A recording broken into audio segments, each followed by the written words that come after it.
প্রথম পর্যায়ক্রমিক মূল্যায়নের আবারও একটি গুরুত্বপূর্ণ প্রশ্নের দিকে একবার নজর রাখবো। এটা হচ্ছে গণিতের প্রশ্ন, পঞ্চম শ্রেণী, যেখানে পূর্ণমান 20, সময় রয়েছে 40 মিনিট। দেখো কি বলতিছে, যেখানে সঠিক উত্তর নির্বাচন 1 গুণ 6, মৌলিক জোড় সংখ্যা কোনটি? দেখবে তোমরা উত্তর অবশ্যই নিজেরাই প্রস্তুত করবে নিজেদের সুবিধার্থে।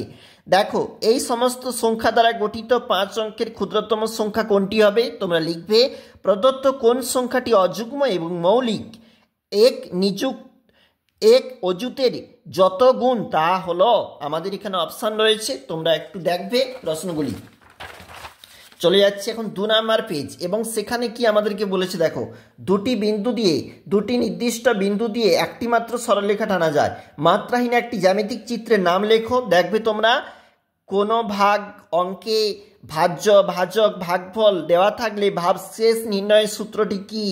কোনো সংখ্যার গুণনীয়কের সংখ্যা কিন্তু নির্দিষ্ট আমরা জানি, এবং 7625 সংখ্যাটিতে 6 এর স্থানীয় মান 625 অপেক্ষা কত কম? নিজেরা অবশ্যই করবে। নিচে কিন্তু 2 নাম্বারের প্রশ্ন আমরা দেখতে পাচ্ছি ভিভিআই পরীক্ষার জন্য। প্রতিটি প্রশ্নের স্ক্রিনশট নিয়ে নাও। একটু চলে যাব পরবর্তী যে পেজটা রয়েছে, এখানে তো তুমি দেখেছ 3 গুণ 2, 6 নাম্বার দেবব্রত বাবুর অঙ্কটা রয়েছে। ভিভিআই বিভিন্ন স্কুলে থাকে, সবসময় থাকবে। 75 লিটার কেরোসিন, 25 লিটার পেট্রোল, এই অঙ্কটাও খুবই গুরুত্বপূর্ণ, অবশ্যই দেখবে। দুটি সংখ্যার যোগফল বিয়োগফল সমস্ত বেশিরভাগ স্কুলে কমনের তালিকায় থেকে থাকে কিন্তু। এবং ঘর থেকে যে প্রশ্ন, ঘড়ি ব্যবসায়ীর অঙ্ক অবশ্যই দেখবে, পরীক্ষার জন্য গুরুত্বপূর্ণ, পঞ্চম শ্রেণী গণিত।